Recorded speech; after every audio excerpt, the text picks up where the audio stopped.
Hello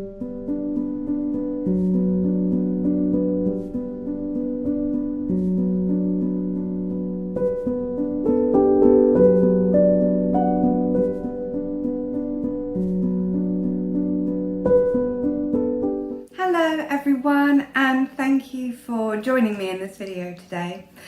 I've been doing YouTube videos for just coming up to a year now, and I don't really know what I'm doing with it. I had no initial plans, but here we are a year later, and I've met some lovely people, and I've really enjoyed hearing about your experiences in life and your opinions, so please do keep commenting. I realise I'm actually not very good at talking about myself. I don't very openly share things about myself with other people. It's more out of a general shyness and introvertedness than anything else. So I just thought I'd give you the opportunity to ask me questions that I might not have even thought of. So I've got the list here. Some have come from YouTube, some have come from Instagram, and a couple of people emailed me. And I'll work my way through them, and yeah, let's get going. Tim asked me to tell you a little bit more about my background, where I'm from in the UK, and how it shaped who I am now. How long have you got? I grew up in Surrey in the home counties, very much in suburbia. I consider that I've had a very privileged upbringing. Both my parents came from working class backgrounds, but they worked really hard to give me a good education and good opportunities in life. Having said that, when I was a teenager, I was quite maudlin, prone to bouts of depression, overthinking. I suppose nowadays you'd probably call it anxiety. I think that came from a very sensitive part of my being. Having started this YouTube channel, a lot of people have said to me, you're an HSP, which is a highly sensitive person. And I didn't even realise this until all of you started telling me that's what I am. And I was like, yeah, that is what I am. I am a highly sensitive person. And I think I really began exploring that in my teenage age. I was quite melancholy, didn't really know where I fitted in with people because I didn't have set groups of friends growing up. I had maybe one close best friend, but generally I just sort of go and talk to everybody, but I didn't really have a group, as it were. So I sort of struggled with direction for a long time, and I never knew what I wanted to do for a job, which I don't think really helped. And I'm actually very envious of people who know what they want to do because they have direction, they know they're going in this way, they know the steps they have to take. I've never excelled at anything, and I've never been terrible at anything apart from maybe maths. That's not my strong point. Even though I didn't know what I wanted to do, I sort of believed that life would happen in a very linear way, and I'd be taken along this path and things would slot into place as they should do. And then I got older and they didn't. And I think I found that a bit of a struggle because I realised I had to find myself in life on my own. Well, not on my own, you know, with the support of family and friends and that. But it was taking that personal responsibility. I didn't realise that would happen. And I didn't realise actually the things you thought would happen just won't. When I came out of university, I was actually unemployed for nearly 2 years. I really struggled to get a job, and that really knocked my self-confidence. I think I was applying for, I definitely applied for over 100 jobs. And I was either overqualified because I had a degree or underqualified because I didn't have experience. And I couldn't get experience because in those jobs I was trying to get experience, they were saying I was overqualified because I had a degree. Having said that, I wasn't the only one going through this at the time in the country. There was mass unemployment of young people who had got a degree.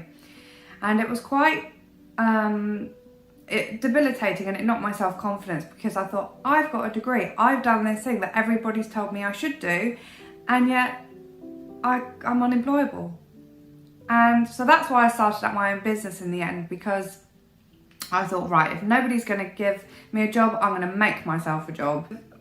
To have that kind of ambition and passion as a young person and, you know, get up and go attitude is quite, I suppose it's probably a good thing, but it was very hard at the time. And I really sympathise with anybody who's looking for a job because it's mentally exhausting. not only are you reading through every single job description, you're going through the whole process of applying and personalising your CV and your personal statement every single time you do anything. A lot happened in my early 20s that really shaped who I am now. There was the stress of being unemployed. Yes, I was lucky enough to be able to start my own business and I did grow it. But from that I suffered from burnout. I was in a very toxic relationship in my early 20s, and then my dad died and I was homeless for about 3 weeks, and everything just seemed to be tumbling down in my early 20s. And as a highly sensitive person anyway, as you've all told me, it knocked me a lot, and I don't think I properly got over anything until I was in my early 30s. I think I had a very different experience of my 20s to what other people had. But that's the way life goes. I think that's probably enough information about that. Okay, what are my preferences in heavy metal? So some of you may know I actually am a massive fan of heavy metal. I love music in general, jazz, classical, folk. I love folk music, but I do have a really strong passion for heavy metal. There's something that it gets something out of your system, and it's very emotive, and I think it's very tribal. So my heavy metal preferences are Metallica, love a bit of Iron Maiden, Disturbed. I like Within Temptation. It's probably not very heavy metal. In fact, it's not heavy metal, but there's like this female soprano singer, and she's just got this most beautiful voice. And they incorporate male voice choirs as well in some of their songs, and I have an absolute passion for male voice choirs. Avenged Sevenfold is big on my list. I used to really like Marilyn Manson, Foo Fighters, kind of going into a bit more grungy Nirvana sort of group. My biggest obsession growing up was with Placebo. That's not really heavy metal. I'd probably say it's more like soft metal, I suppose, electronic metal. Placebo, I was absolutely obsessed with Placebo. I would just sit in my bedroom as a teenager listening to it and thinking, oh my God, this band, they completely get me. They understand me. They understand all my feelings. Overall, I tend to like heavy metal with very strong drums. I'm not too bothered about guitar skills and guitar riffs. That's not what excites me. What excites me is drums and a raspy voice, male or female. They're just, oh. How do you find the time to do everything and still be calm with children? I'm really struggling. Now, I really feel for you. Personally, I actually don't have children. I have friends who have children, and their lives are incredibly stressful.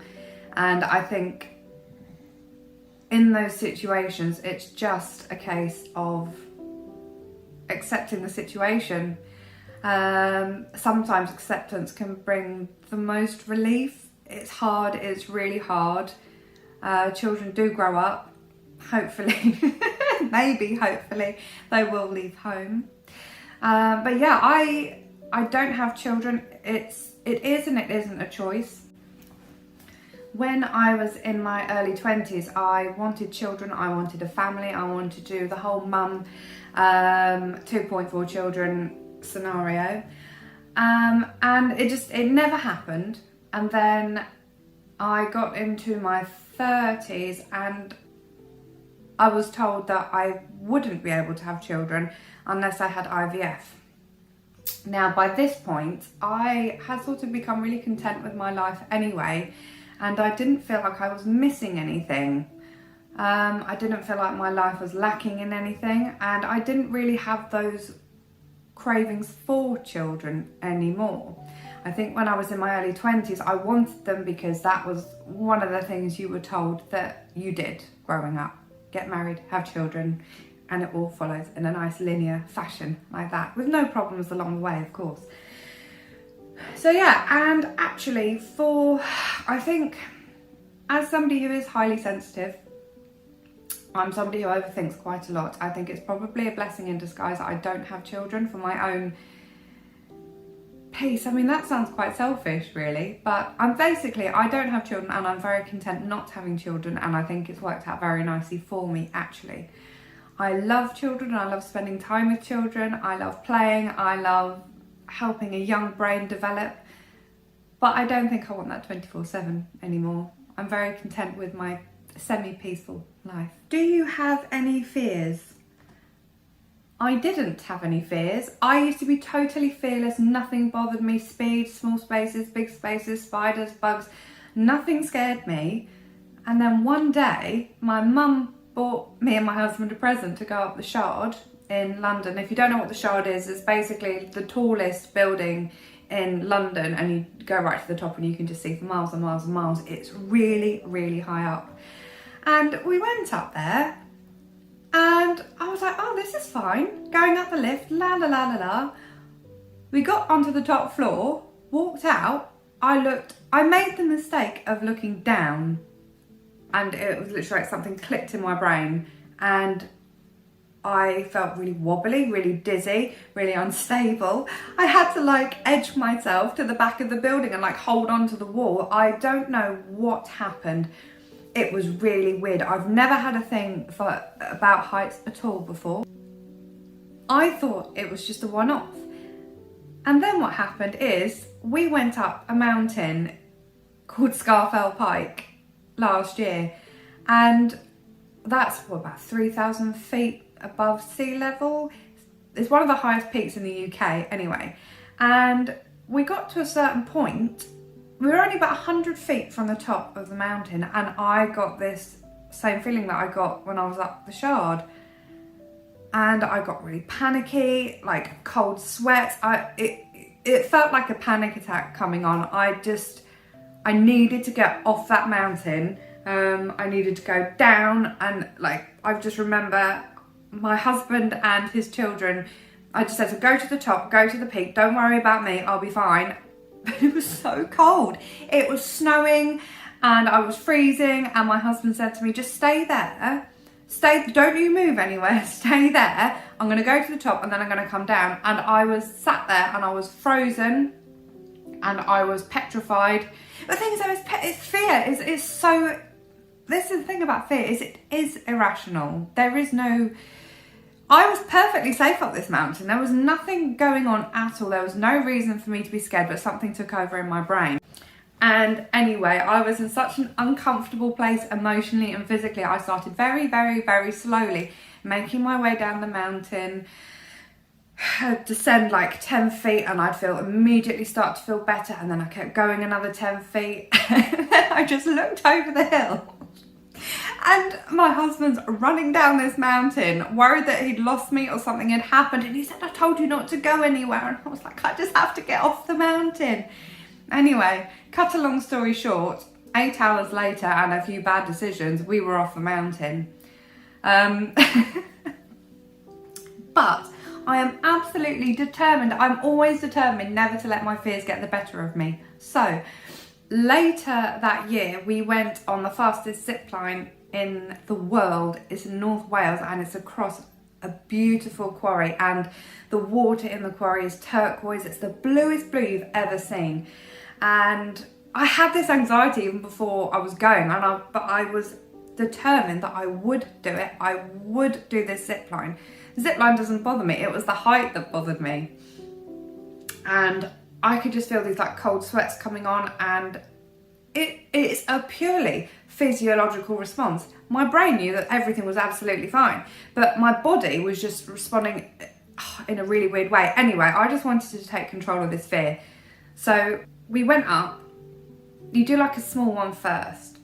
And I actually found that a bit more scary because there's just suddenly a drop and you're off on the zip line. The second one, you climb right to the top of a small mountain. I think it's too big to be a hill. And basically I did it. And after I did it, it was almost like something reset in my brain that made me a bit more okay with heights again. So I want to try it again, see if those fear feelings come back.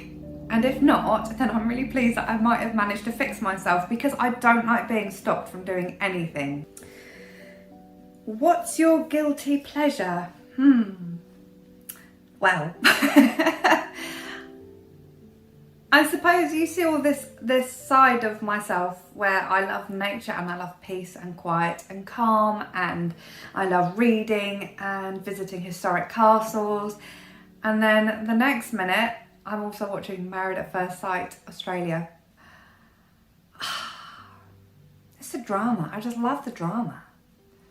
I don't know, I can't even begin to tell you why I love it, but I do, and it's just comforting, and it's I know I don't normally like reality TV, but I just really like Married at First Sight. So there we go, that's my little confession right there.